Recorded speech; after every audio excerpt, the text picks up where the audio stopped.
issue of mass transit and transportation.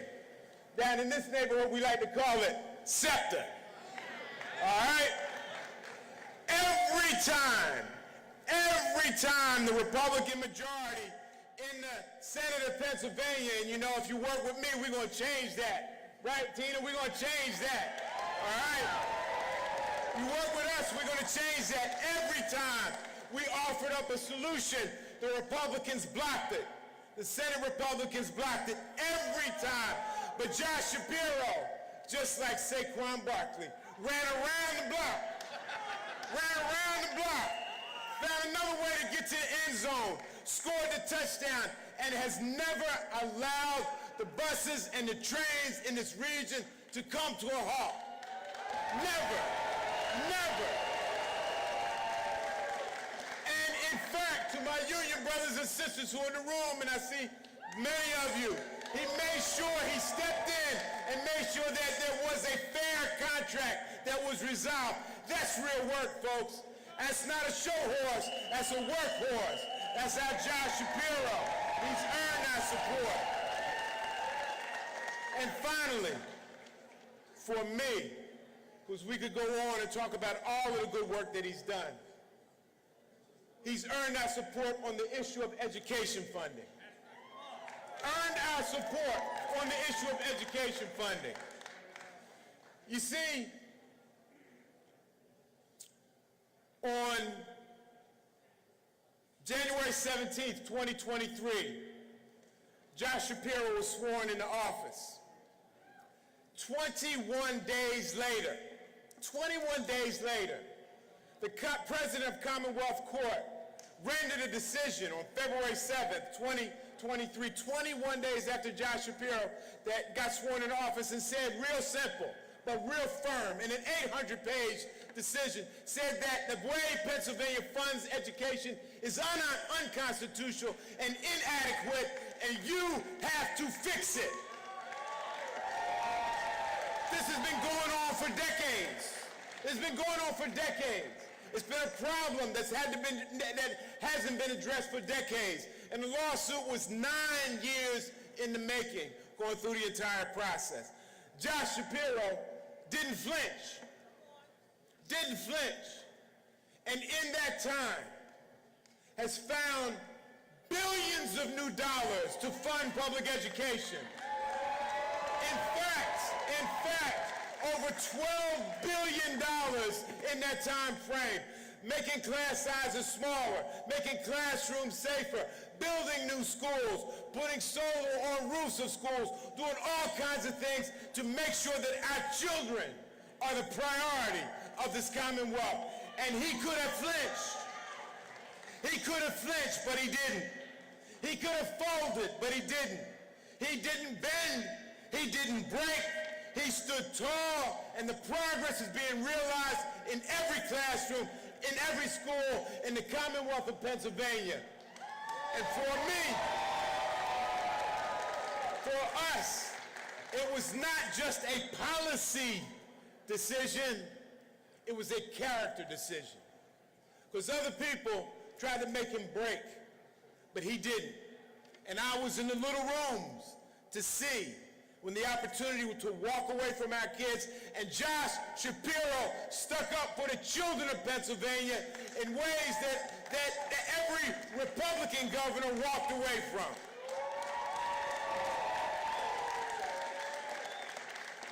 So just wind it up here, because there was a wager that I'd be longer than my allotted time. And I'm not gonna fold on that. Josh Shapiro has delivered for us. He's earned this.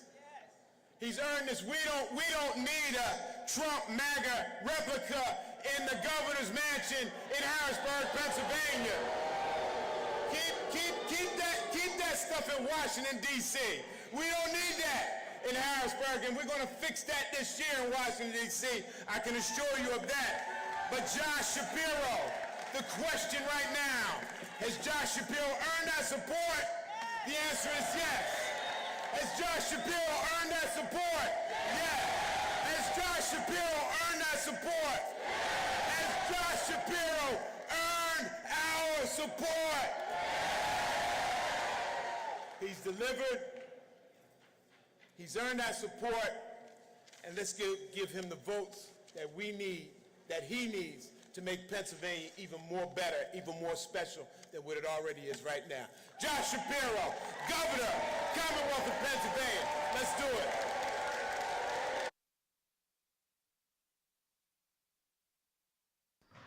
Please welcome to the stage Savannah Black, student at Merle Dobbins High School.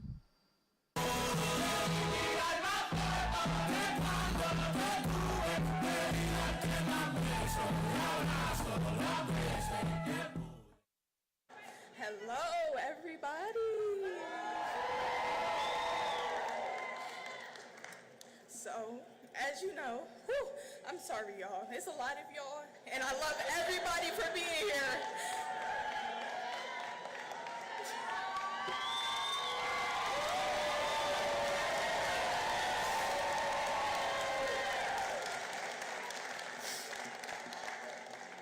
I just want to thank the governor, Governor Shapiro.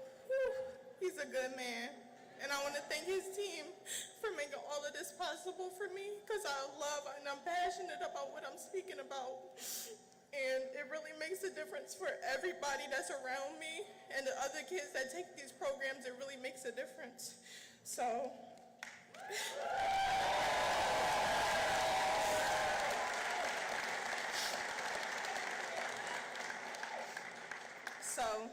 today I will be talking about CTE programming and how it affects students like me in high school.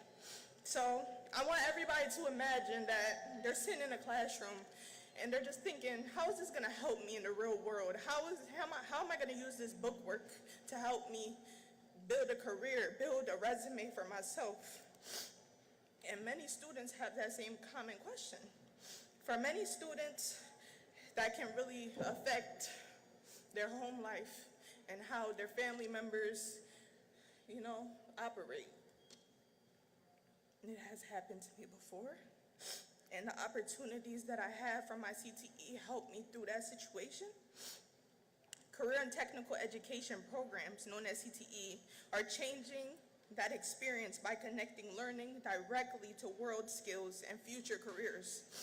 Career and technical programming gives students the opportunity to explore hands-on learning, such as technology, healthcare, media, engineering, and skilled trades. Instead of only learning from textbooks, students gain practical learning experience that prepares them for life after high school. This exposure helps students discover their strengths and their interests early on, so they don't have to spend all that money going to college if they know straight out of their field that they can get into the industry. One of the biggest benefits of CTE programming is increased student engagement. When students see how their education applies to real careers, they become more motivated to learn. When I hold a camera in my hand, I just think of it like a little baby. Like, I just want to cherish it, and I just want to take care of it, and I want it to grow with me. So, a student who struggles through traditional academic settings may thrive in a technical program where learning is active and skill-based. The sense of purpose can improve attendance, boost confidence, and reduce dropout rates. Career and technical education also builds essential life skills. Students learn teamwork, communication, problem solving, and responsibility skills that are used in the field. Many programs even offer industry certificates and internships or dual credit courses, giving students a head start to their career. I have went on many internships, and I worked with the BPA program as a filmmaker. So it's proof that these programs are genuinely helping students like me. These opportunities can save time and money while providing a competitive advantage in the job market. Additionally, CTE programs help close the gap between education and employment. In a rapidly changing workforce, employers are looking for people that are ready to work, not still building skills along the way. They want people that are ready to go straight into the industry. So these programs genuinely help with that. Career and technical education ensures students graduate with relevant skills that meet the current industry standards and demand, strengthening both the individual and the economy. In conclusion, career and technical programming is very impactful to students by making them learn meaningful skills that they enjoy and preparing them for real-world success. I know plenty of photographers in my class that began to make money off of their pictures because they're professional already. They know the editing. They know how to make the work better for themselves and the client. So by offering students these meaningful programs and skills and pathways to their future, schools empower them to graduate, not just with a diploma, but with confidence, direction, and opportunity. Thank you so much.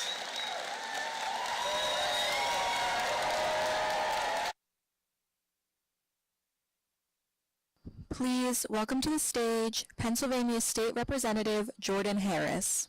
Pati nagi chicken teriyaki, pati nagi chicken teriyaki, pati nagi chicken teriyaki. Tu gata quiere maki, mi gata en Kawasaki.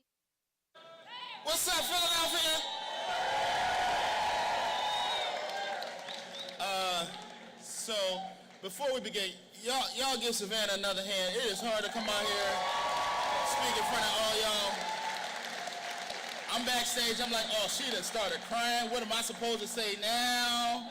How do I follow that? Listen, I am so honored to be here today with all of you here in the birthplace of freedom in the city of Philadelphia, a city that this year will celebrate our 250th year of being a nation. You know, I came here, over the last 2 days I've been thinking about what I wanted to say to you tonight, and I wanted to talk about how over the last few years, with the humble 102 majority that we have in the House of Representatives, that many of you helped us get, how we have worked with John Shapiro and Austin Davis to make Pennsylvania more affordable for everyday people. I came here tonight to talk, I wanted to talk about the Working Pennsylvania Tax Credit, a tax credit that was in this year's budget that will put money back into the pockets of working Pennsylvanians. About 1 million Pennsylvanians will see more money in their pockets when they file their taxes. I wanted to talk about the Child and Dependent Tax Credit. The money that's going back into the pockets of our hard-working parents who are out here taking care of their loved ones because child care has become too expensive. But here in Pennsylvania, we're putting money back into the pockets of those families to make it more affordable. I wanted to talk about the billions of dollars that we've put into our public education system to make sure that our children don't just have an education that we talk about, but an education that they can actually feel, that they had the qualified teachers in front of them, and that they had all of the tools that were necessary to be successful. I wanted to come tonight to talk about how this governor and this administration has been there for our brothers and sisters in organized labor and protecting their way of life here in the Commonwealth of Pennsylvania. I wanted to talk about those things tonight, but my brothers and sisters, I have to tell you that while this administration has made Pennsylvania more affordable, while we have done the hard work to deliver for working families from Erie to Allegheny to Philadelphia to Lancaster, how we've done all of those things, I got to tell you tonight that our country is in a crisis. We are in a crisis as a nation to determine who we will be and what it means to be an American, what it means to be a Pennsylvanian. Our country is in crisis. And so, my brothers and sisters, I tell you that I'm not just here supporting Josh Shapiro because of the things that we've done for working families across Pennsylvania, but I'm here because I believe we need a governor who's ready to meet the moment that is in our nation right now. I'm here because while we celebrate the 250th of this country, we also must remember that it was a band of patriots that stood together, that they threw off the shackles of a tyrannical government. I submit to you that we have to do the same thing today in our country. And we need governors and leaders who are willing to stand up and say no to the tyrannical chains of government that tries to oppress people, that tries to divide us, that tries to have us turn away from each other instead of together. And so I'm not here just to talk about the wins of this administration, but I'm here to talk about the conscience, the courage, and what is necessary in this very moment. My brothers and sisters, I'm not here to tell you that this election is the most consequential in our lifetime. I'm telling you that our democracy is at hand, that the very country we have is at hand, and we need leaders that will stand up and speak truth to power in this moment.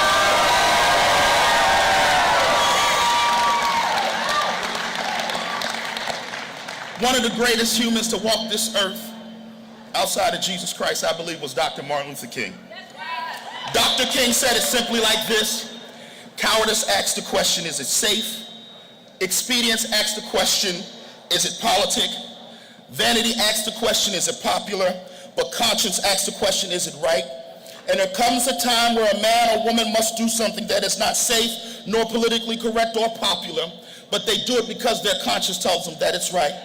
I'm here because I believe that Josh Shapiro and Austin Davis will do the work that is necessary, not because it's popular, not because it's safe, but because, God damn it, it's the right thing to do to save America.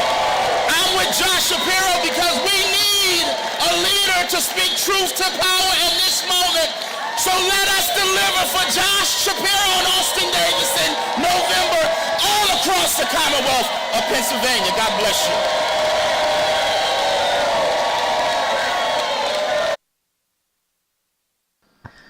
Please welcome to the stage Digital Director of Shapiro for Pennsylvania, Emma Winey. I can see but you when you dance, dance, dance. Feel good creeping up on you, so just dance, dance, dance. Come on, all those things I should do. Hello, Philly! My name is Emma Winey, and I am the Shapiro for Pennsylvania Digital Director.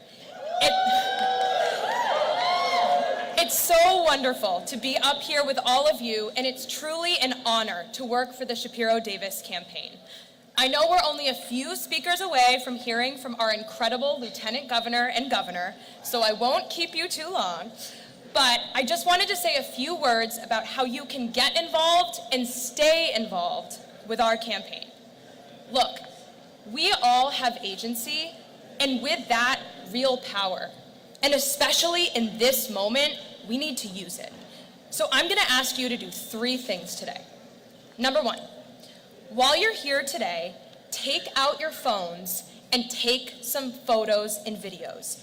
Maybe it's a selfie with your row, maybe you use one of the disposable cameras floating throughout the room, or maybe it's a photo in your new Team Shapiro merch.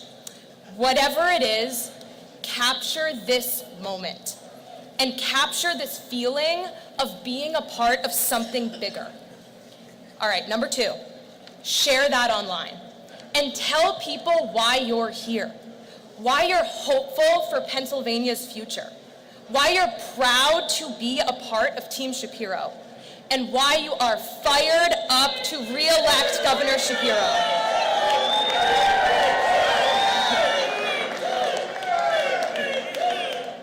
Look, spreading our message online is more important than ever before.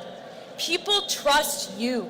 Your friends and neighbors, they care what you have to say. So I'm asking you to use your voice and use your power to keep Pennsylvania moving forward. And number 3, stay involved.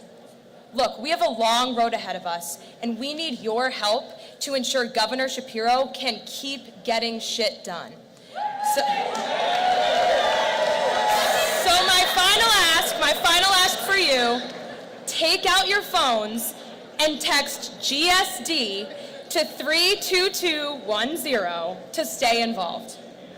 Look, in this moment where we feel so divided, I want you to know that you have a place here on this campaign.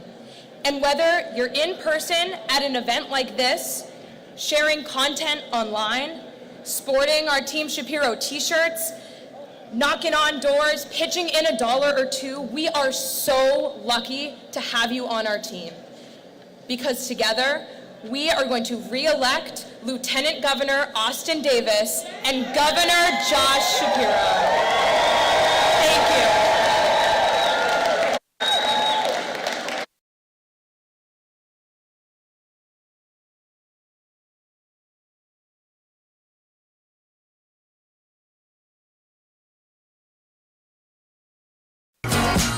That feeling's coming around. Please don't go falling in love.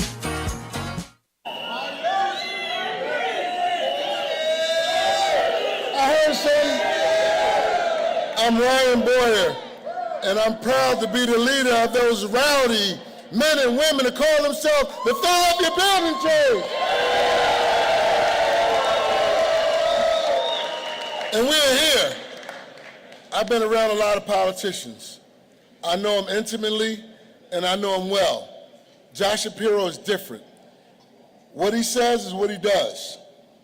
And in a time of an amazing conflict, he made a phone call. We had a terrible tragedy on I-95. We had a tragedy, and we were cutting down the whole corridor to the East Coast. He called me. He said, "What do I need to do to get this done quickly?" I said, "Governor, you're going to have to remove some red tape." And by golly, he did it, because he gets shit done. All the experts said they doubted the men and women of the Philadelphia Building Trades. They said it was going to take us months. You ride on that road right now, up and down I-95, and we finished it in 12 days with a diverse work crew that I'm very proud of.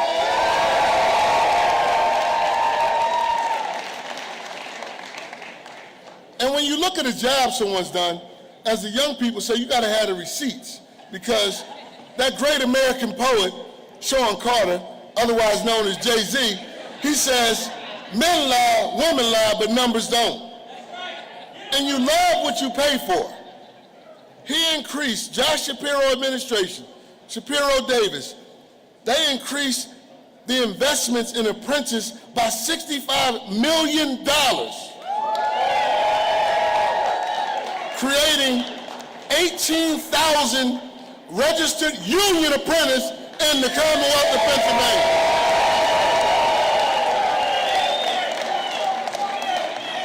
And those 18,000 are the most diverse apprentices we've ever had in the Commonwealth of Pennsylvania's history.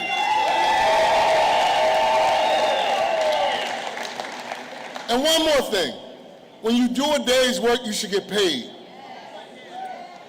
He's recovered almost $9 million in stolen wages going back in the workers' pockets. So when you ask why organized labor and unions support Josh Shapiro, it's because he got stuff done for us. And he's going to get stuff done for the Commonwealth of Pennsylvania. We need a fighter, and we need a journeyman in the governor's office, and that is Josh Shapiro, and there's no time for an apprentice in the journeyman's office. That's why the Philadelphia Building Trades and all the organized labor stand firmly behind the Austin Davis, Josh Shapiro ticket.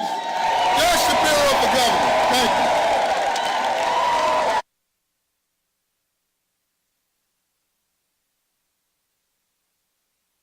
Please welcome to the stage Philadelphia Youth Basketball co-founder and CEO Kenny Holdsman. It's getting sticky, sticky, ball is getting sticky. Welcome to Philadelphia Youth Basketball and the Allen Horowitz Six-Man Center, powered and operated by PYB. I'm Kenny Holtzman of PYB, co-founder, our CEO, and a longtime admirer of our Governor, Josh Shapiro. The entire PYB family takes great pride in hosting this convening and this gathering. We've become a trusted, a valued, a community-driven space for not just our kinder to career programming, but important civic conversations like the one we're having tonight, and hosting outstanding leaders like Governor Josh Shapiro. Our mission here at PYB, simply put, is to create the opportunities, the relationships, the moments for young people to learn and grow and positively self-determine. We care deeply about all kids, all young people, but especially those who haven't been seen as talented, brilliant leaders, largely because of the inequities in their communities and the opportunities to grow great. In this center, we and many of our co-located partners provide opportunities for academic and intellectual growth, career development, leadership, mental health and wellness, healthy food, financial literacy, youth entrepreneurship, multimedia creation, all under this one roof, opportunities for young people to thrive. We have holistic programming, not just here, but in 24 schools, and a lot of our staff team, board members, philanthropists, kids, and families are here tonight with us, and it's an honor that I share with them in welcoming you, Austin Davis, and Governor Josh Shapiro to this center. We have public elected official champions here like Vincent Hughes, Sharif Street, Rue Landau, Mayor Sherelle Parker, Congressman Dwight Evans, former U.S. Senator Bob Casey, Kenyatta Johnson. This is an all-in community lift that made this center possible. On February 3rd, 2022, Josh Shapiro visited this building for the first time. It was a rundown industrial space, and we had a big dream for its redevelopment and its repurposing. Josh was then Attorney General, and he came here on a cold, dark, wintry night in the middle of the COVID pandemic. He wanted to see and hear our vision for how we would leverage up the iconic game of basketball, the people of the game, as a powerful door opener for children, youth, and families. Josh got it, the same as our state senator did, Vincent Hughes down in front. Thank you, Senator Hughes.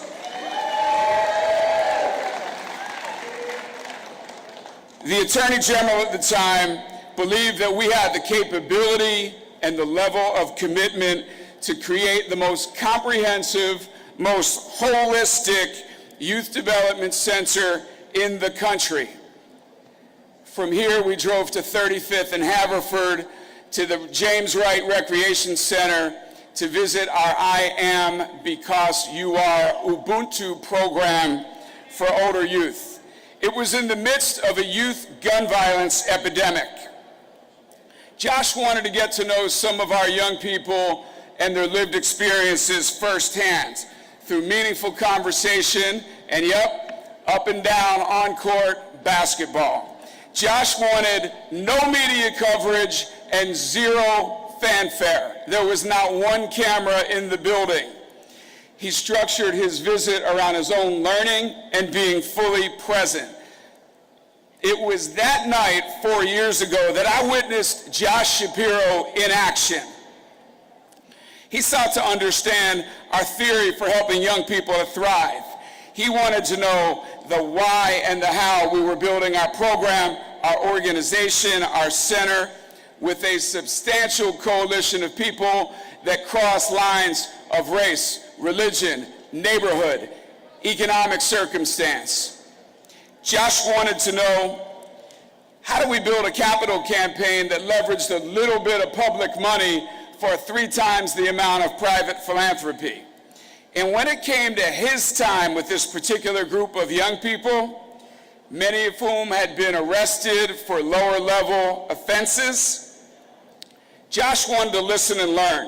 He sat for over an hour with 18 young people and our coach mentors in a facilitated conversation about community, about credibility, about self-worth, about masculinity, about family, and about love. Josh participated not just as the state's top law enforcement official, or at that time as an aspiring gubernatorial candidate. He came forward as a caring, relatable, deeply invested adult in the lives of these young people. He wore his basketball sneakers, his gym shorts, his t-shirt, and his COVID mask exactly like the young men in our program were outfitted. He learned about one man and his struggles growing up in multiple foster care homes. He learned about the impact of trauma on esteem and decision making. He learned why it was that impressionable teenagers might be drawn to street life or carrying weapons. Josh listened and learned, and from there, he was ready to get up and down the court. For you basketball people here, let me tell you, Josh can play. He's an enthusiastic passer. He is a willing defender. He has an active motor for a 50-something-year-old dude, and he's what I would call a low-volume shooter who would rather dish the ball and have somebody else enjoy the glory of making a bucket. Think Mo Cheeks, the distributing point guard. That is our governor. But get this, the very next day on the campaign trail, Josh spoke frequently and with conviction about the need for more mental health professionals, many more wellness opportunities in lower income schools and communities. He understood firsthand from our young people the impact of trauma in one's childhood. He gets elected governor. He made good on those campaign promises around mental health and wellness resources. Governor's been back to our center a few times to see what young people are doing here with kids and families. Josh Shapiro has made the big dream of this center a reality.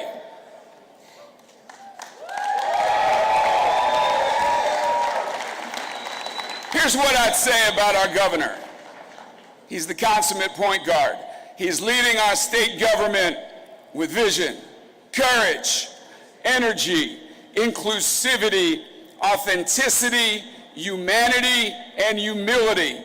He is a servant leader who never, ever conflates the importance of the work with the importance of his own profile in the work.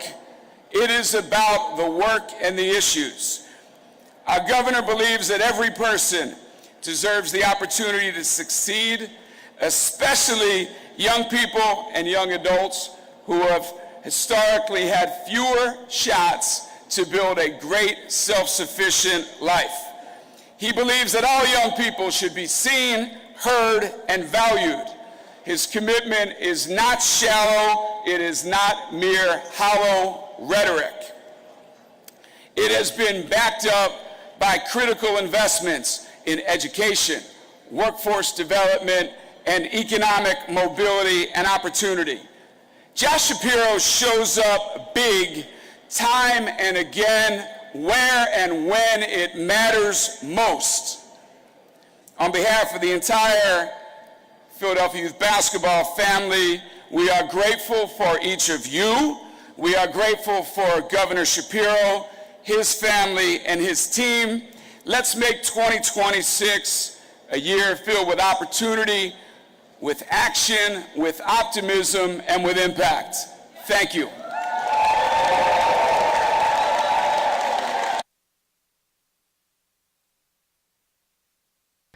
Please welcome to the stage Philadelphia Mayor Sherelle Parker.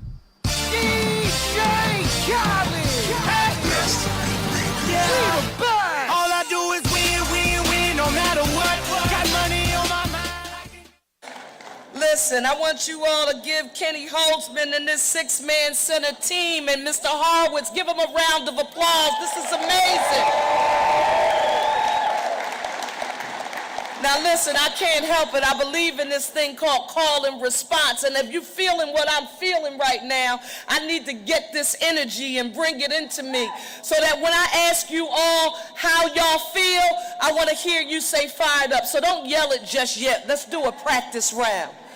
Listen, y'all know what happens. I got to practice. You know what happens? I tried to spell. I got to practice sometimes. All right? All right, let's whisper. Let's whisper. When I say, tell me how y'all feel, I want to hear y'all say fired up. So we just go practice round. Tell me how y'all feel. Tell me how y'all feel. All right. Here we go. Tell me how y'all feel. Tell me how y'all feel. Is Monco in the house? Is Bucks County in the house? Is Delco in the house? Is Philly in the house? My friends over there said, don't you dare leave us out. Is Chester County in the house? Is labor in the house? Listen, it's an honor and a privilege here on today to join with each of you as we gather with a sense of urgency to support the reelection of our Governor, Josh Shapiro, and Lieutenant Governor Austin Davis.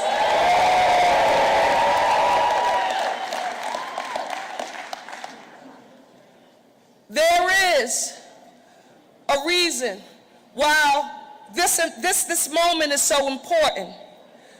There are a lot of people right now who are disenchanted with government. They want to see a government that they can literally touch and feel in their own daily lives, and you can only have that when you have a leader who is committed to getting stuff done. I can affirm to you that long before I called him governor, long before I called him attorney general, long before I called him county commissioner, on the board in Harrisburg, for those of you who are familiar with the floor of the House, our last names are on the board. And for 20 years now, it's been about 20 years, we were state reps in the Pennsylvania House, and we referred to each other as Shapiro and Parker. But let me tell you what I witnessed. In every step, and in every meaningful way, in any role he has ever held as it relates to public service, Josh Shapiro has delivered for Pennsylvania. Let me hear you say, Josh Shapiro delivers. And listen, when you have challenging times, I want you to think about your own life. And this is important. You want someone who delivers, who can actually provide some level of consistency when you have challenges. Now, some of you in this room know that I used to run track, and I was terrible. But I ran third leg in the 4x100 meter relay, and whenever I didn't do well, we could always depend on the anchor leg. Why? Because the anchor leg provides stability. You need someone who can rock. You need someone who doesn't buckle under pressure, because the anchor absorbs the pressure and the anchor ensures that you finish the race strong. Listen to me. As mayor of the city of Philadelphia, the only first-class city in the Commonwealth of Pennsylvania, there is nowhere I'd rather be than right here lifting up our anchor for Pennsylvania, our Governor Josh Shapiro. Let me tell you why.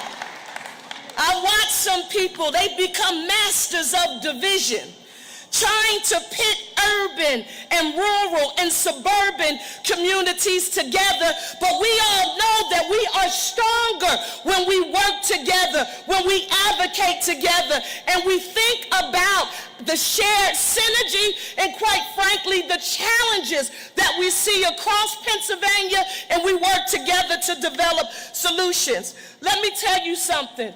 Pennsylvania cities and counties matter, and our Governor Josh Shapiro, he knows it. How do we know that he knows it? I want you to think about our challenges like aging infrastructure, public safety challenges, economic uncertainty, and transit system challenges we've had in the Commonwealth of Pennsylvania. I want you to think about the challenges, then I want you to put your Sherelle Parker cap on. And if you put your Sherelle Parker cap on, I don't simply listen to what people say, I watch what they do. If you want to make me a believer, let me watch what you do. The governor has delivered. He stepped up for SEPTA, recognizing that public transit, it isn't optional, it's essential to the lives of so many people in southeastern Pennsylvania. Listen, he's invested historic funding in public education because he understands that our zip code shouldn't determine our destiny. He supported public safety and violence prevention by giving local governments the tools and resources that we need to protect our citizenry. Pennsylvania, southeastern Pennsylvania, Bucks, Chester, Delaware, Montco, and Philadelphia, this is what leadership looks like when you deliver for the people you serve. Finally, I want to say this. We cannot take anything for granted in this election. You've seen all the tricks of the trade. We've got to make sure that we motivate, inspire, and encourage everyone who lives within our sphere to get registered to vote, to make sure they're tapping their constituencies, they're plugging in and texting people who are a part of their networks and educating them on how they can get engaged in the Shapiro Davis campaign. Let me hear you say, Shapiro Davis. Listen. I am proud to be here on today to say that Josh Shapiro, as governor of the Commonwealth of Pennsylvania, has delivered for us in a way that some thought, well, they really did. They thought it was impossible. But don't forget, this is the same guy who turned Montco blue. Do you all remember Josh Shapiro leading efforts to turn Montco blue? The same thing that he will help us continue to do in our entire Commonwealth of Pennsylvania. Now, in order to affirm even further why re-electing Governor Josh Shapiro with a sense of urgency should be something important to us, is someone who knows about the needs of people on the ground.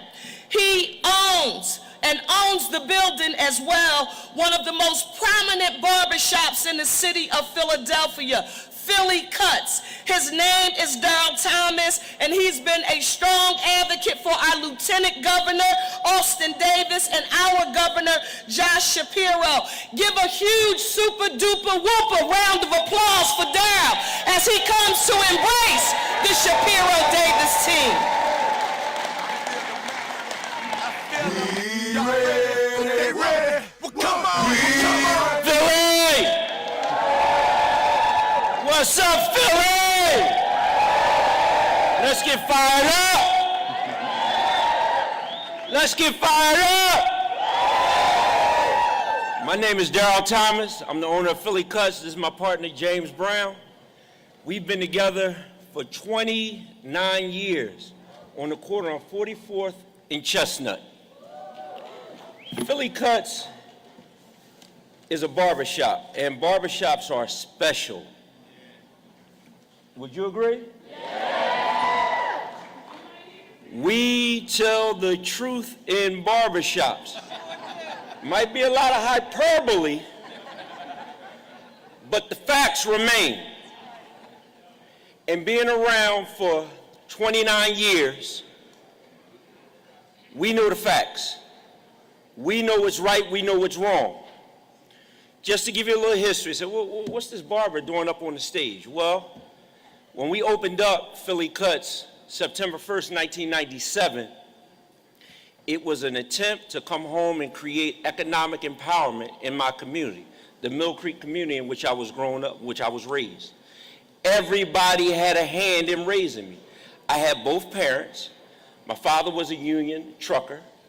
My mother was a city worker. But what was there was trust, pride, and strong moral values, a work-hard ethic. That enabled them to send me to school, come back, and we opened up the business, September 1st, 1997. That's what brings me to this situation here.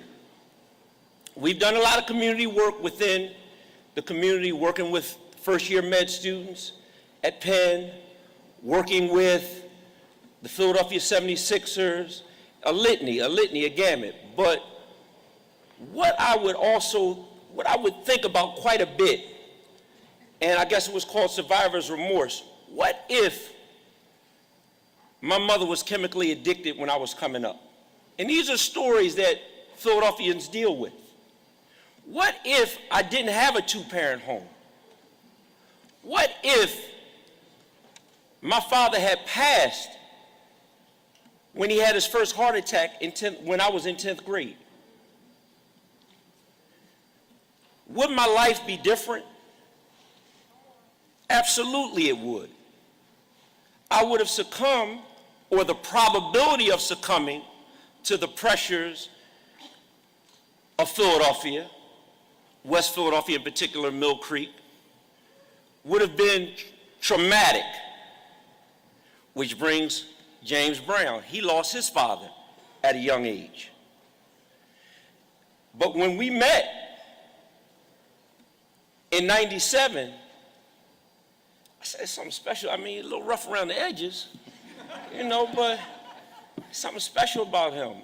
And what was special was he was raised. His father raised him, his mother raised him, and we became brothers. But during JB's trials and tribulations, he was convicted of a felony. He has done 30 years in that barbershop. He's raised 2 children whom are college graduates.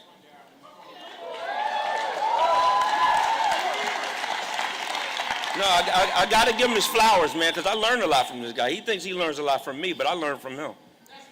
Hey, right there, talk heavy. Jay walked around with a felony for 20 some odd years. When Safe Streets came along, he didn't drive his car. He obeyed the law. When he did not get a traffic ticket, he did not get a parking ticket. You know, it's very hard to do in Philadelphia. You know, it's barbershop, we tell the truth. And he did all of that under the weight of a felony.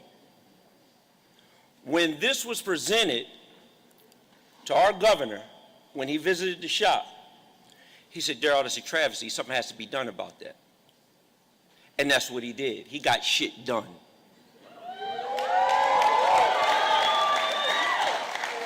He cleansed JB. JB was a little dirty. He cleansed him. Now, this is my guy. This is my guy. And Philly Cuts is tremendous. And we tell the truth If you're not right, we're going to tell you you're not right. We feed children. We educate children. We supported Madam Mayor that just left here. She's right. She was the first, doing a hell of a job. And I'm here to tell you from a personal perspective, Barbara's in the building. Shapiro is our guy.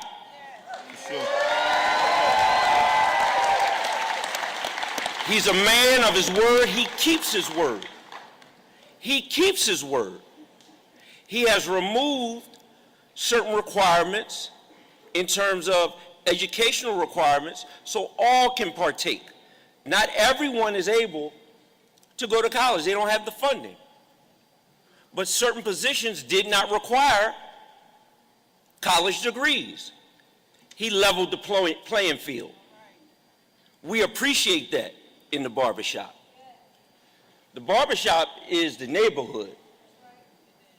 Whatever you want to know, what's going on, when it's going on, how soon it's going on, we come to the barbershop. We also support our senator. We love you. These are the individuals doing work. Now, what I'm going to need you all to do is to get behind Shapiro. We're going to do this barbershop. We're going to do it in the barbershop way. I need you to call your friends. I need you to text your cousins, text your aunts, text your uncles, saying, hey, the barbershop said he's the real deal. If he wasn't, I would have told you so. Kind of slowed it out. No, but he's the real deal. Without further ado, it's James Brown. How y'all doing?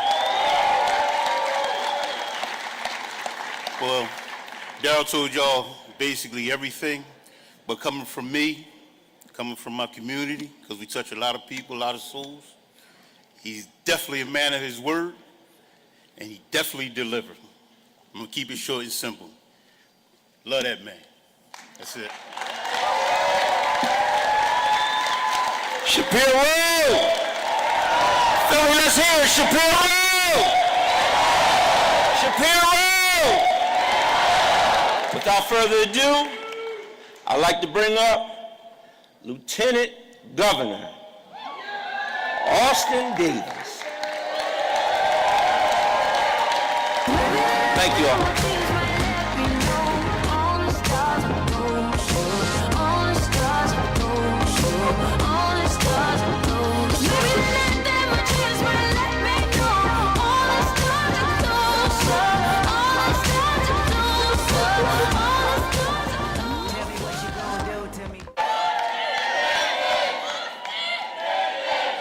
Oh man, it is so good to be back in Philly with all of you. You know, these last 3 years serving as your lieutenant governor have been one of the highest honors of my life. Every day, I've been laser focused on what really matters: our families, our communities, and the responsibility we have to one another.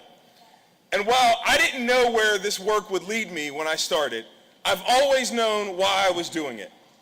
I didn't get into public service for a fancy title or a spotlight. I got involved because of what I saw as a kid growing up in McKeesport, Pennsylvania. When I was 16 years old, a man was shot on my block. I remember standing there and feeling helpless. I remember my sense of safety and security being shattered. And I remember thinking that nobody should have to live in a community where they don't feel safe. That no parent should have to wonder whether their child is going to make it home safe. And no family should do everything right, work hard, show up, play by the rules, and still live with that fear hanging over them. That moment has never left me. And from that point on, I knew that the people closest to the pain should be closest to the power.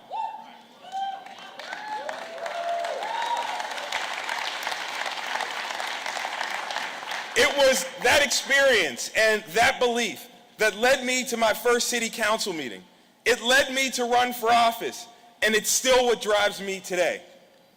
I was proud to grow up in McKeesport in a working class community and a working class family where I learned what community meant, that it should be about looking out for one another, that dignity isn't something you earn, it's something that everyone deserves, that safety, opportunity, and a fair shot at life should never depend on your zip code or how you grew up, and that we have a responsibility to show up, to give back, and to fight for one another. That's why I chose to step forward and why I've stayed in this fight. But over the last few years, this work has become even more personal for me. Not only was I given the awesome honor of serving you, meeting people in every corner of this Commonwealth, from schools in Allegheny County to union halls in Erie to barbershops here in Philadelphia, yes, Philly cuts. But I also became a dad for the first time to the most beautiful little girl.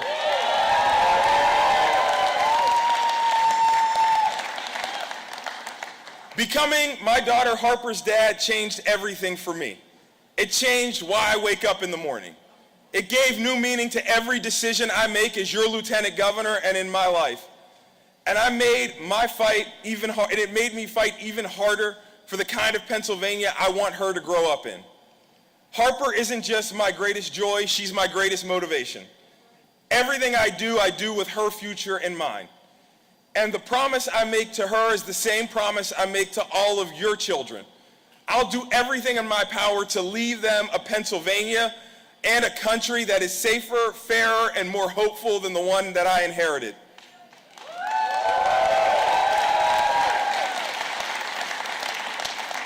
And God willing, with your help, we'll keep that promise. That's why what we do now matters more than ever. Because while we're focused on building a brighter future for our families in Pennsylvania, we can't ignore what's happening around us and in Washington, D.C.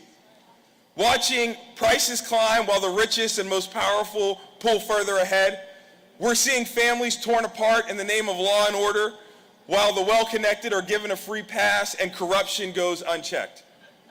And political violence, chaos, and attacks on our Constitution and our democracy are treated like routine news, brushed off instead of confronted.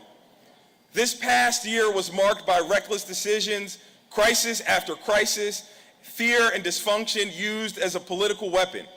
But here in Pennsylvania, we've chosen a much different path. We've put progress over partisanship, compassion over division, and solutions that work above all else. We've shown leadership that expands opportunity instead of restricts it. Leadership that fights with hope, not fear. And leadership that gets shit done.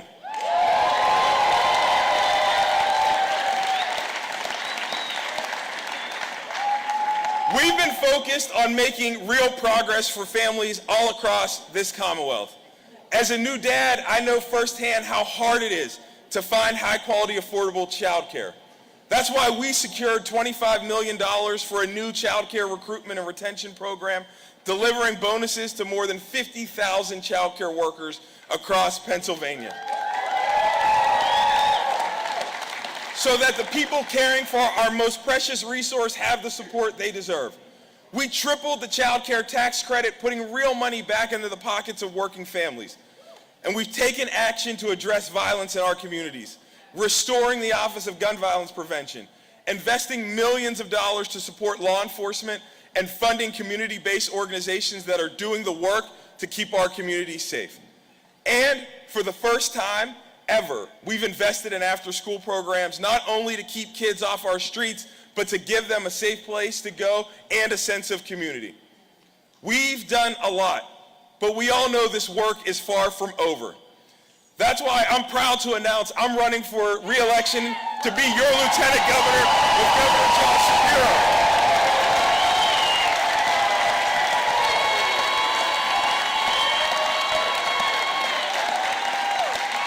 Because there's still so much more work we can and must do for the future of our children, for the working women and men of our Commonwealth, and for all of those who for far too long have felt forgotten or left behind. That's why I want to speak directly to them. To every parent working the night shift to give their child a fair shot. To every small town kid looking for a path to make a better life for themselves. To every family working full time and still worrying about how they're going to make ends meet, I see you, I hear you, and I understand what you're facing because I've lived it. And I want you to know that Josh and I will always have your back.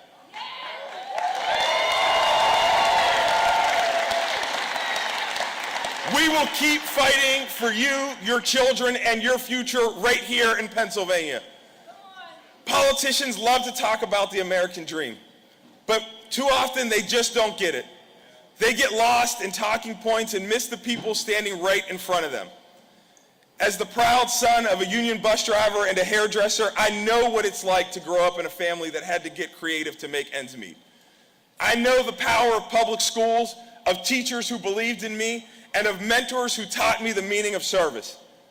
It was because of a community like that, one that loved and cared for one another, that a kid from an old steel town, too often overlooked by the powers in Washington and Harrisburg, is standing here before you as Pennsylvania's first black lieutenant governor.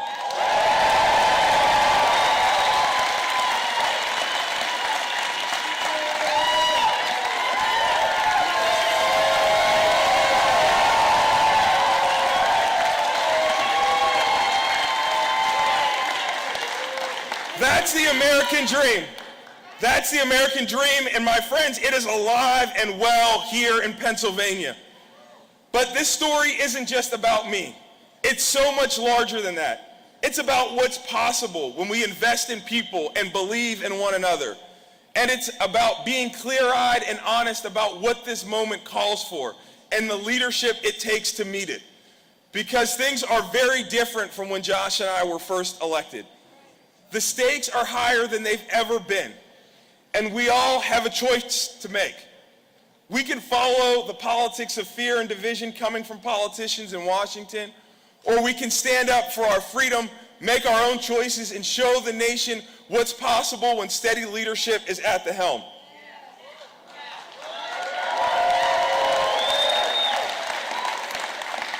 I know Pennsylvanians will make the right choice, because we are the backbone of American democracy. The ideals that shape this nation were born right here in Pennsylvania. Every time we've been doubted, we've answered the call. We fought to make sure that no matter where you come from or what you look like, this Commonwealth will always be a place where you can create your own destiny and live the American dream. We've made history together, but this campaign isn't about the past, it's about protecting the future. It's not about politics, it's about people. It's not about red jerseys or blue jerseys, it's about us putting on the Pennsylvania jersey.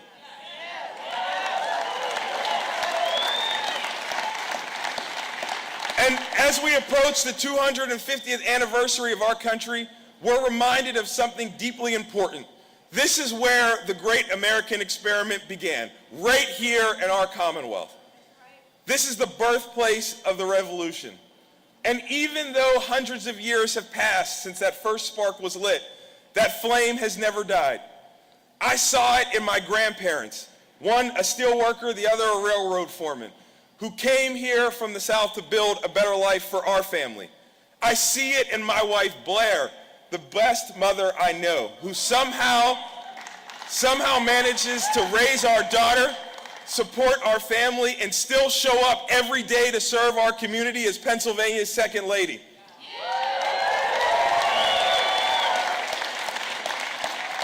I see it in my daughter Harper, who at 2 years old is already a force to be reckoned with. And I see it in my friend and in our governor, Josh Shapiro.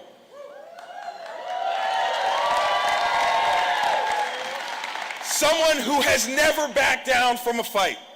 Someone who spoke truth to power when politicians in Washington tried to force their chaos and dangerous policies onto Pennsylvania. And someone who understands that leadership is about responsibility and service, not recognition. When Josh and his family were targeted by political violence, when their home was set on fire in the middle of the night, I watched how he showed up. First as a father, protecting his family, and then as a leader, refusing to let fear or division pull this Commonwealth off its course. That kind of service is exactly what this moment demands. And that's why I'm proud to stand beside him every day as his governing partner and as your lieutenant governor. Over these past 3 years, Josh has become more than a partner in this work. He's become a friend and someone I know I can rely on, no matter the moment. Whether we're talking about how to support families across Pennsylvania, or when I'm calling him late at night when I need advice to get Harper to sleep. I can always count on him. And Pennsylvania, you can always count on him.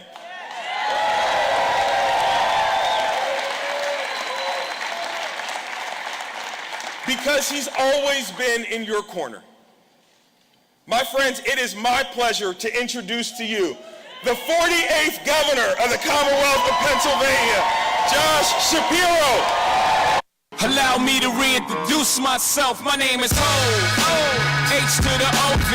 I used to move snowflakes by the I guess even back then you can call me CEO of the ROC. Ho, fresh out the frying pan into the fire. I be the music biz #1 supplier. Hey! How y'all doing? Man, it is great to be here tonight with all of you and with our accomplished Lieutenant Governor and my partner in leading our Commonwealth forward, Austin Davis. LG, I want to thank you for your friendship, your dedication to service, and I want you to know I am blessed to have you as a governing partner, and I look forward to continuing to deliver for this Commonwealth for years to come. I also want to say a special thank you to our Second Lady, Blair Holmes Davis, for everything you do for our community and this Commonwealth. Lori and I are so appreciative of your friendship, your grace, and by the way, if you don't know this, she's got some underrated humor as well. You know, as many of you know, for me, public service is grounded in my faith and in my family. My faith has called me to serve others with empathy and with a devotion to repairing the world around me. I was taught as a young boy to look out for others, and Lori and I have tried to raise our 4 children with that same commitment to caring about the world around them. So let me begin tonight by saying to the most important people in my life, Lori, my high school sweetheart and your First Lady, and to our children, Sophia, Jonah, Max, and Ruben, thank you for your unconditional love and for your willingness to make these sacrifices so that we could live this life of service. I love you guys so much.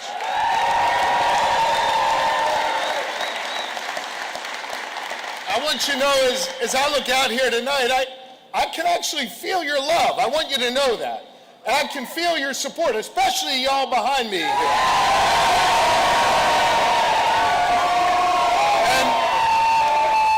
And I want you to know what else I feel. I feel the power and the responsibility of the hope and the optimism that you've placed in me. And I want you to know I'm humbled by that. I see a whole bunch of people here tonight who have been with me on every step of my journey in service.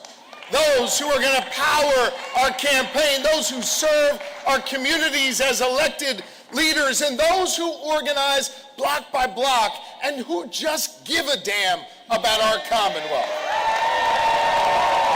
And I also see a whole lot of people here who are the reason why I do what I do. You're the people who have had me on your farms, to your training centers, your small businesses, your barber shops, your schools, your homes, and you've given me a gift. I want you to know what that is. You've given me the gift of having the chance to listen. You've also had me on this PYB court, and you've welcomed me to see the powerful work you do with our young people, giving these kids a plan and purpose, keeping them safe, teaching them the valuable life lessons. Here's my only wish for PYB. I only wish you would stress the mid-range jump shot a little bit more instead of letting these kids shoot threes all day. That's my game, that mid-range jump shot. But listen, the listening I've been able to do, the honest conversations we've had in rural, urban, and suburban communities alike, that's where I've learned so much. And I've worked hard to deliver each and every day for this Commonwealth and to be a governor for all Pennsylvanians. And, you know, when you really listen, most Pennsylvanians just kind of want the same few things. They want good schools for their kids and grandkids. They want safe communities. They want economic opportunities where they can get ahead, and they want to dream big dreams and be able to afford the communities that they love. They want their rights and their freedoms protected. They want to pass on a better world to their kids than what they inherited. And listen, we may not all agree on how exactly to get there. But what's clear is that every single Pennsylvanian should have the freedom to chart their own course and the opportunity to succeed, no matter what you look like, or where you come from, or who you love, or who you pray to, or choose not to pray to. I see a whole bunch of people in this room who are living that, who are succeeding and finding real opportunities here in Pennsylvania. I see people on this court who are people who understand that here in this Commonwealth, real opportunity is possible. You heard that earlier from Ryan Boyer, whose members are working and revitalizing our neighborhoods from Bellwether to Broad Street, and while they're doing that work, they're putting food on the table for their own families. Oh, yeah. And when this city got knocked down, when I-95 collapsed, it was the women and men of organized labor who left their homes and worked 24/7 through the heat and the rain to get our Commonwealth moving again. Those are the people. Those people exemplify our shared ideology, and that is the discipline of hard work. Work that is committed to restoring confidence and security for the good people of Pennsylvania, and work that is to be respected. You're part of that unwritten compact in our democratic society. Work hard, play by the rules, earn a good wage, and have a government that works just as hard for you as you build out a nation for us. So whether a nurse, and I know we got some nurses in the house, whether a nurse or a teacher, a cop or a firefighter, you go to work every single day trying to fix things, to build things to support your neighbor, and to ensure that the next generation's got a real shot. And I believe you deserve someone focused on solving your problems, not creating more obstacles. Someone who goes to work for you every day, focused on you and on getting stuff done. That's what I've tried to do. I went to your schools and I listened. I saw we needed more teachers, and students needed professionals who they could talk to. And our schools were being chronically underfunded. So we came together and we did something about it. Now we're giving our children a strong foundation to build their future. We increased funding for public education by nearly 30% in Pennsylvania. And finally, after decades of inaction, we are driving those dollars out to the schools that need it most. Nearly 800 schools hired mental health counselors. We made universal free breakfast the law in Pennsylvania. And I want you to hear me on this. This is important to me and the First Lady. At a time when some ridicule those with unique needs, we invested more in special education in the Commonwealth of Pennsylvania. We increased funding for VOTEC and CTE and apprenticeships by more than 50% to open up new pathways to opportunity. And over 34,000 of our fellow Pennsylvanians have entered apprenticeship and pre-apprenticeship programs, and the number of teachers is growing for the first time in years.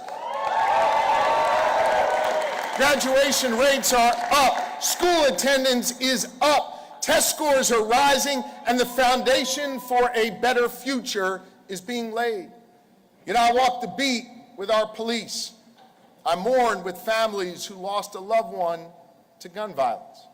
Those kids and all of our neighbors, they deserve to be safe and feel safe in their communities.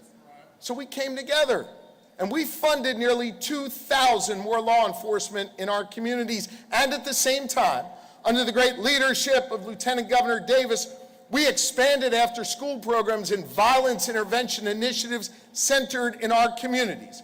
And as a result of this work, violent crime is down 12% and gun violence is down 42% in Pennsylvania.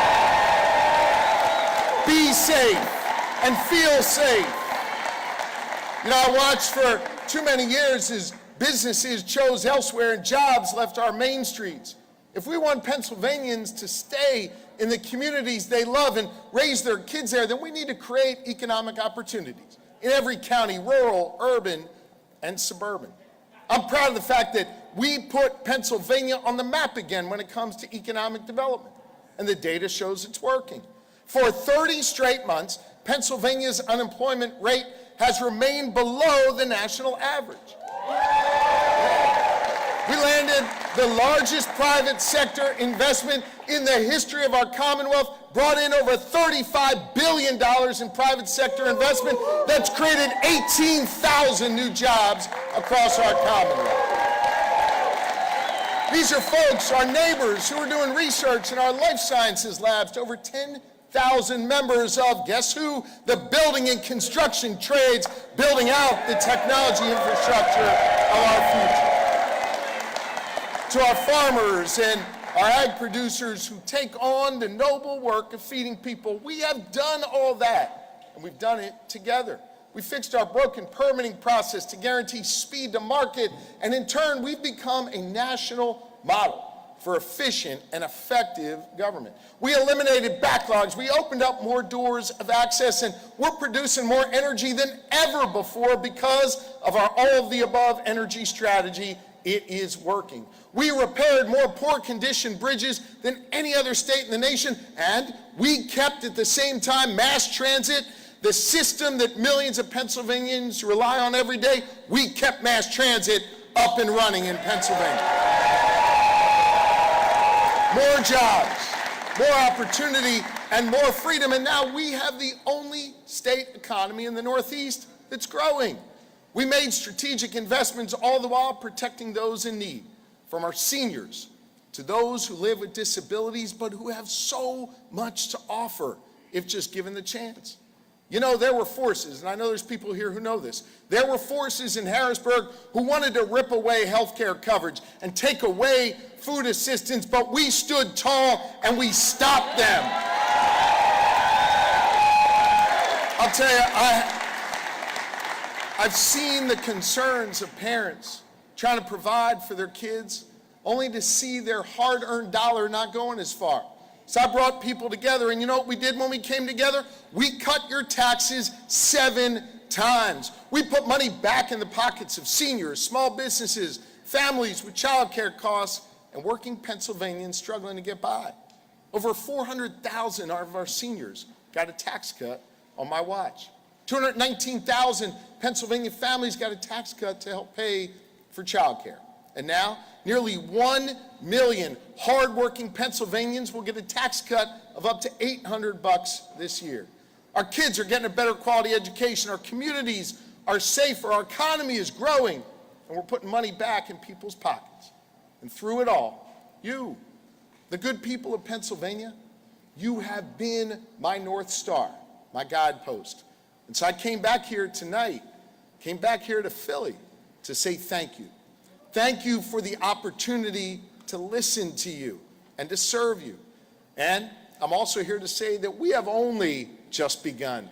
We've got more stuff to do. We've got more people to help, and we got more problems to solve. And so I say to you, with a servant's heart and an ear for your concern, progress made, and with a hunger to do more for you, I'm here to announce that I am running for re-election as governor of the Commonwealth of Pennsylvania.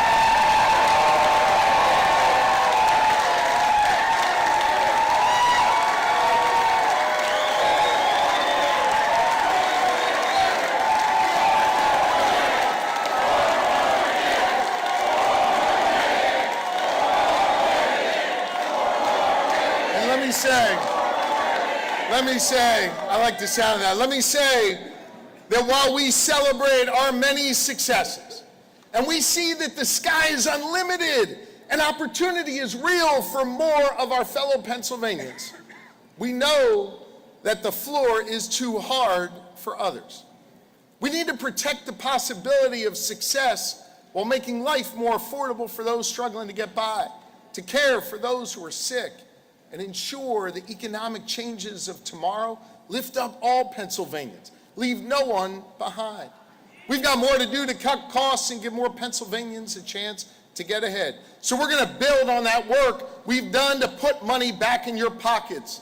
The work continues. The mission is not yet complete.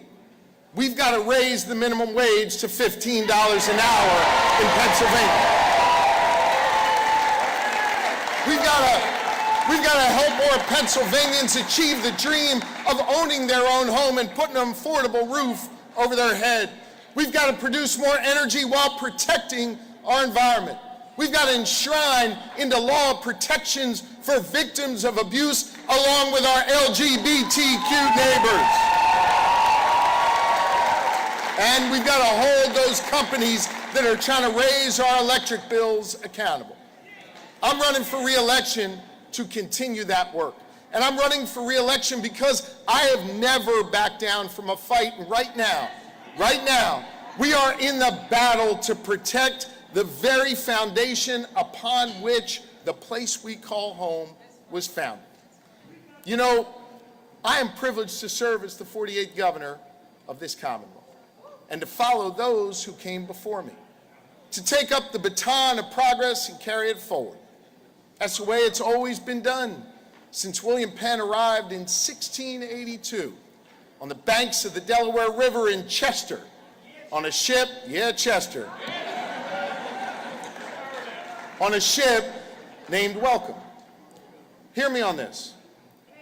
Penn wanted to build a place that would be welcoming for all, a place that would be defined by real freedom, with free elections, free expression, and the freedom to worship as you wish as central tenets of our new home.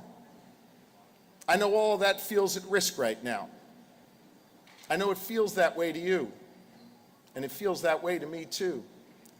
Listen, it is not possible to tell the story of our accomplishments, about the progress that we've made, the lives we've touched, without acknowledging the very real challenges to the founding principles of our Commonwealth because of the chaos, the cruelty, and the corruption in Washington, D.C.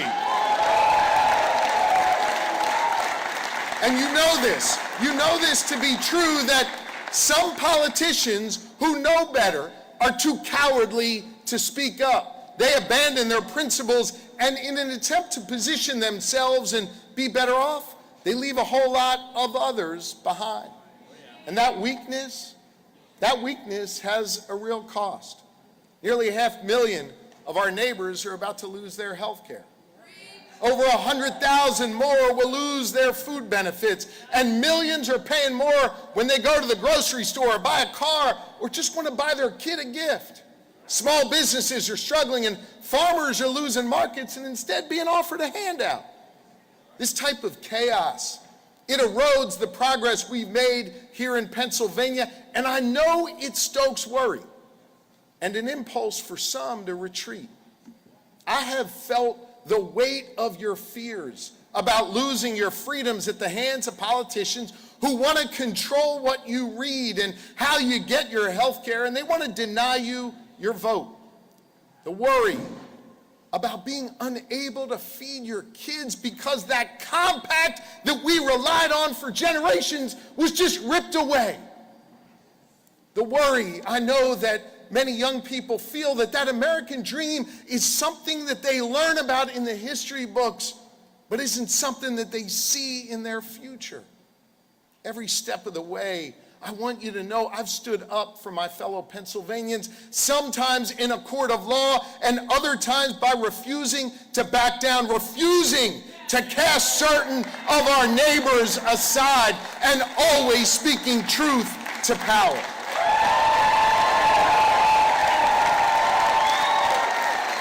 You know, the 10th Amendment of our Constitution preserves power to the states and guards against federal overreach. And so hear me on this. If anyone tries to mess with a Pennsylvanian, restrict our freedoms, take away what's ours, they'll have to go through me.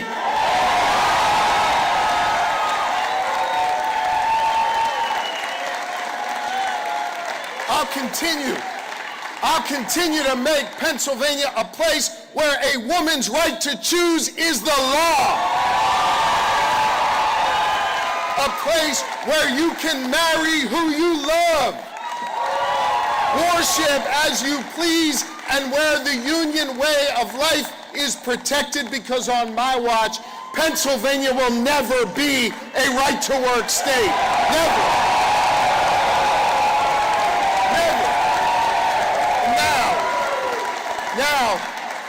Now is not a time for any of us to retreat. Now is a time for us to engage, a time to stand up to the bullies, to offer calm in the face of chaos, and to find ways to come together and defend our progress and our beloved Commonwealth. In these times of challenge, let us take comfort in knowing that progress is possible and we can work together. We're showing that right here in Pennsylvania. And at this time, where others want to stoke division, let us commit ourselves to the proposition that no American is my enemy and every American is a partner in the greatest experiment of human governance in the history of the world. We, the people of Pennsylvania, we are descendants of Penn's promise, and we bear the responsibility to carry it forward, to continue that work, to find ways to appeal to our better angels instead of succumbing to our worst impulses. You know, the solution for curing the divisions of America is to refuse to become part of them. Refuse the personal attacks. Refuse the whitewashing of our shared history. Refuse the scapegoating of others. And refuse to allow our party registration to shut us off from our neighbors. Look, I'm a proud Democrat, like many of you are here tonight. And I know we have a whole bunch of proud Republicans here as well. Democrat, Republican, Independent, we are all Pennsylvanians first. I'm honored to be a governor for all Pennsylvanians, to reaffirm that no American is my enemy and every American shares a common future, a future grounded in freedom and opportunity, with good schools and safe communities, a job in the community you love, and a dream that feels achievable with hard work and dedication. A future where when you get ahead, your neighbor can too. A future where your success breeds others to achieve higher heights. And so, my fellow Pennsylvanians, the choice in this race is clear. Will we continue to do the hard work of bringing people together to get stuff done? Or will we descend into the chaos and extremism that has gripped too many other places across our nation? Y'all are getting it. Will we build on the promise of Penn, respect the compact that has binded Pennsylvanians together for generations? Or will this be the moment where the compact frays and the divisions define our future? Will we trust women to make decisions over their own bodies? Will we trust parents to raise their children, trust people to elect their representatives? Or will we undermine the right to vote, eliminate personal freedoms, and restrict our liberties? Will we be consumed by darkness? Or will we seek out the light that our neighbors shine? I want to continue to build a Pennsylvania where we value our freedom, we cherish our democracy, and we show love for our Commonwealth and our country. 3 years ago, we chose to keep darkness, division, and extremism out of the governor's office. And this year, they're running the exact same playbook. And Pennsylvania, I'm optimistic we are going to reject it again. We are going to reject it again. And that optimism I have, it comes from all of you in this room, the people I met along the way, the people who have come before us. Let me explain what I mean. When the clock struck midnight on New Year's last week, we not only ushered in a new year, we embarked on the celebration of this great nation, a nation that got its start right here in Pennsylvania. 250 years ago, a band of patriots gathered here in Philadelphia to declare our independence from a king. Those men knew not what was to come, but they knew that their future and those who would follow would be grounded in freedom and in self-determination. And for as much work as they did, the brilliance of their proclamations was that their work was incomplete and that the job of building the nation would fall to subsequent generations. And in every chapter of our American story, it's been ordinary Pennsylvanians, ordinary Americans who've been called to pick up the mantle of leadership, chip away at injustice, push back on intolerance, and make progress for the next generation. And over the last 250 years, we've been willing to do that hard work, sometimes at the ballot box, sometimes on our town squares, and more recently, online. No one is coming to do it for us right now. The task falls to each of us. I know, and I know this. It's easy to see the chaos and just turn off the TV. Retreat and hope that someone else does the work. But that is not the Pennsylvania way. And your presence here tonight, it proves that. Because we, Pennsylvanians, we are a state of builders, a state of doers, and a state of get shit doners.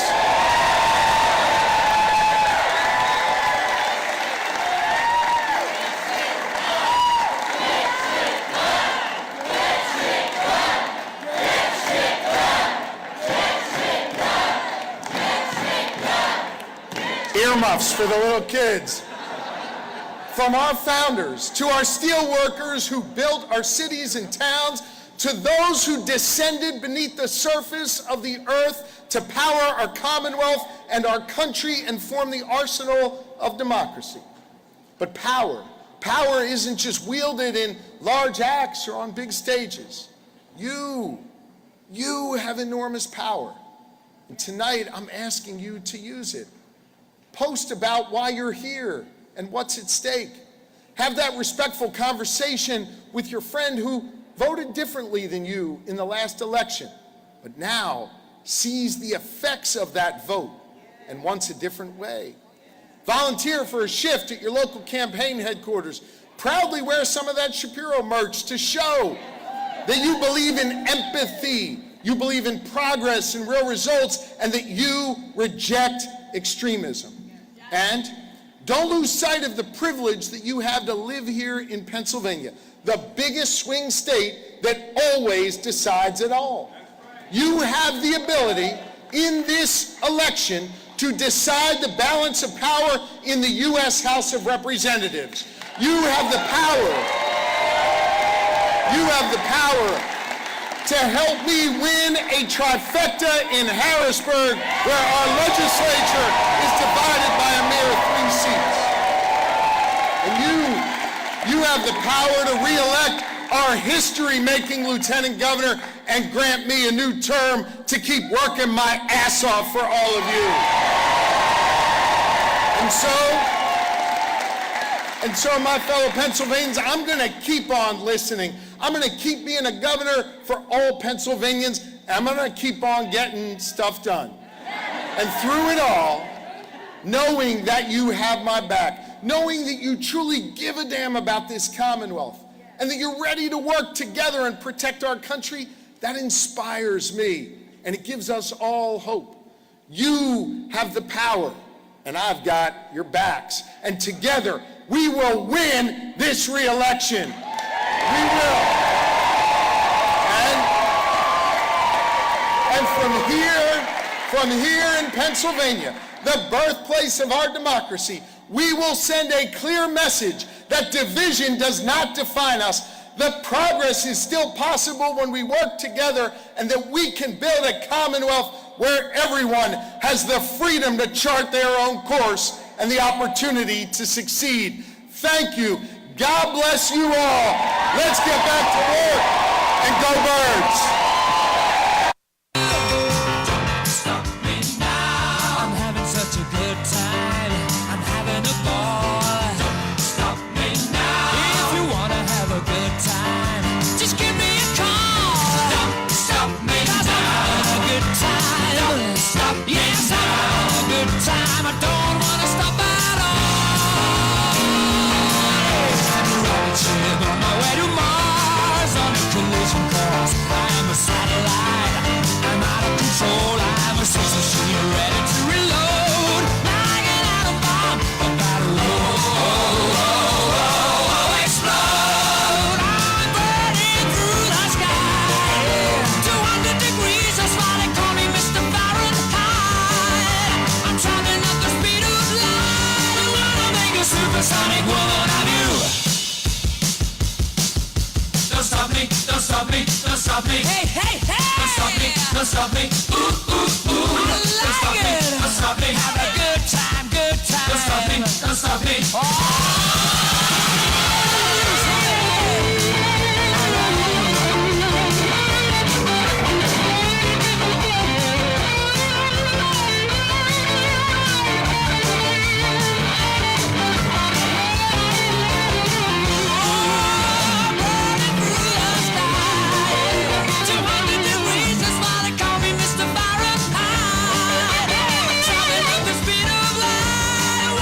Supersonic man out of you.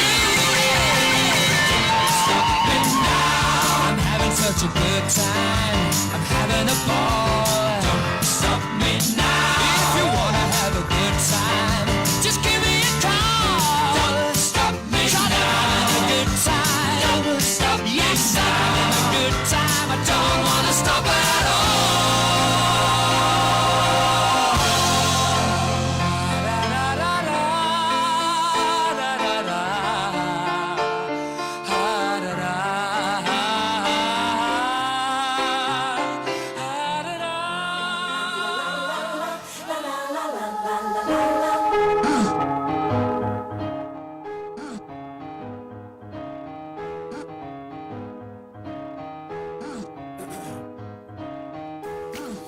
Hold on to me, don't let me go. Who cares what they see? Who cares what they know? Your first name is free, last name is no. But you still believe in where we're from.